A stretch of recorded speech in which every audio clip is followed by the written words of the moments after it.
இது பாருங்க, ஒரு 4 நெல்லிக்காய் வச்சுருக்கேன்.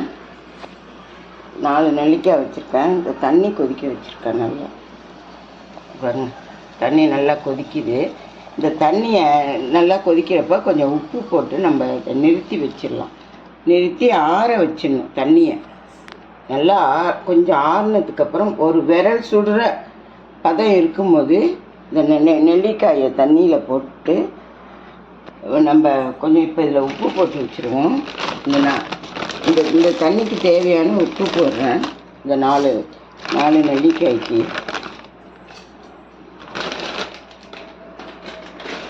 இது கொஞ்சம் ஆறுனதுக்கப்புறம் நெல்லிக்காய் போட்டுக்குவோம்.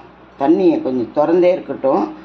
ஆறுனதுக்கப்புறம் நெல்லிக்காய் போட்டு நம்ம என்ன செய்யறதுன்னு பார்ப்போம். இப்போ நம்ம சூடு பண்ண தண்ணி கொஞ்சம் விரல் பொறுக்கிற அளவுக்கு சூடு பார்த்துக்கிட்டு நம்ம இந்த நெல்லிக்காயை, இந்த தண்ணியை இந்த நெல்லிக்காயை பாட்டில் நெல்லிக்காயை பச்சையாகவே இப்படியே போட்டுட்டு இந்த தண்ணியை உப்பு போட்டேன். அதுக்கு தேவையான தண்ணிக்கு இந்த தண்ணியை நம்ம இப்படி எடுத்து ஊற்றிட்டு நல்லா ஆறுனதுக்கப்புறம் நம்ம ஃப்ரிட்ஜில் வச்சிடணும்.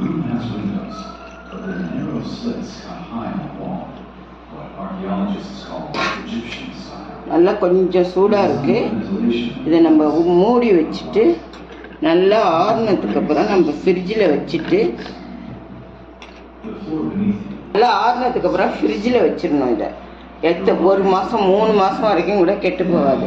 நம்ம இப்போ ஒரு ட்ரிப்பு தண்ணி ஊற்றிருக்கோம். இதுக்கப்புறம் இந்த தண்ணி முடிஞ்சதுக்கப்புறம் நான் 2 ட்ரிப்பு தண்ணி கொதிக்க வச்சு இலை சூடாக இதில் ஊற்றி ஆறுனதுக்கப்புறம் ஃப்ரிட்ஜில் வச்சுருந்து நம்ம யூஸ் பண்ணலாம். அந்த மாதிரி 4 நெல்லிக்காவை போட்டு யூஸ் பண்ணி 3 மாதத்துக்கு ஒரு வாட்டி யூஸ் பண்ணிங்கன்னா, இந்த வெயில் காலத்துக்கு உங்கள் வீட்டில் நிறைய பேர் இருந்தாங்கன்னா நிறைய நெல்லிக்காய் போட்டு நிறைய பெரிய பாட்டிலில் போட்டு இந்த மாதிரி தண்ணி கொதிக்க வச்சு இந்த மாதிரி லைட் சூடில் இந்த நெல்லிக்காயை போட்டு நல்லா ஆறுனதுக்கப்புறம் ஃப்ரிட்ஜில் வச்சிட்டிங்கன்னா ஒரு நாளைக்கு 1 சொம்பு மோர் கூட நம்ம கலக்கி குடிக்கலாம்.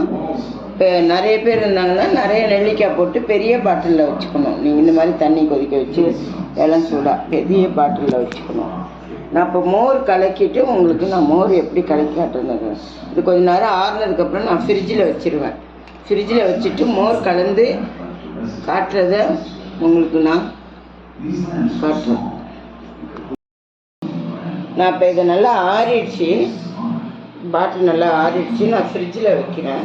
ஃப்ரிட்ஜில் வச்சு 1 ஹவர் கழித்து நான் மோர் எப்படி கலக்கிறதுன்னு காட்டுறேன் உங்களுக்கு. நீங்கள் ஃப்ரிட்ஜிலேயே இது 3 மாதம் வரைக்கும் அதை வச்சு யூஸ் பண்ணலாம். இப்போ நம்ம நெல்லிக்காய் போட்டு ஃப்ரிட்ஜில் வச்சுருந்தோம். இப்போ ஒரு மணிக்கு போட்டோம், 1:30 மணிக்கு போல் போட்டோம். இப்போ ஒரு 4 மணி நேரம் ஆயிருக்கு. நம்ம இந்த மாதிரி மோராக எடுத்துக்கணும். தயிர் இருந்தால் மிக்சியில் போட்டு அடித்து மோராக எடுத்துக்கணும். அந்த ஜீரகமும் நீங்கள் உங்களுக்கு வேணால் போட்டு அடிச்சுக்கலாம். நான் ஜீரகம் போடல. உங்களுக்கு காரம் வேணால் ஒரு பச்சை மிளகாவும் போட்டு அந்த தயிரோடு அடித்து மோராக ஆக்கிக்கணும். அந்த மாதிரி மோராக அடிச்சுக்கிட்டு நம்ம இந்த மாதிரி ஒரு பாத்திரத்தில் ஊற்றிக்கிட்டு இதில் நம்ம உப்பு போட்டிருக்கோம் ஏற்கனவே. அதனால் நம்ம இந்த நெல்லிக்காய் ஊறின தண்ணியில் 1 டம்ளர் சேர்த்தா போதும். 1 டம்ளர் சேர்த்தா போதும் 2 டம்ளர் மோருக்கு. இதோட டேஸ்ட்டே அவ்வளோ நல்லாயிருக்கும். நீங்கள் இதில் ஜீரகமும் போட்டுக்கலாம், இல்லைன்னா ஒரு பச்சை மிளகாயும் போட்டுக்கலாம். எங்களுக்கு அதெல்லாம் வேண்டான்னு சொல்லிட்டு நாங்கள் இது மட்டும் போட்டிருக்கோம். டேஸ்ட் பார்ப்போம். அருமையாக இருக்குங்க. நீங்களும் இதே மாதிரி இந்த தண்ணியை எடுத்ததுக்கப்புறம் நீங்கள் இன்னொரு 2 ட்ரிப்பு 3 ட்ரிப்பு கூட தண்ணி ஊற்றிட்டு அதுக்கப்புறம் இந்த நெல்லிக்காயும் போட்டு அடித்து யூஸ் பண்ணிக்கலாம். நீங்கள் நெல்லி மோர்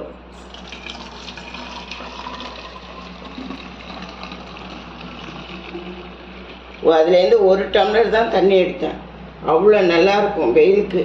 இந்த வெயிலுக்கு சம்மருக்கு வெளியில் போயிட்டு வந்து மத்தியானம் 1 மணி போல்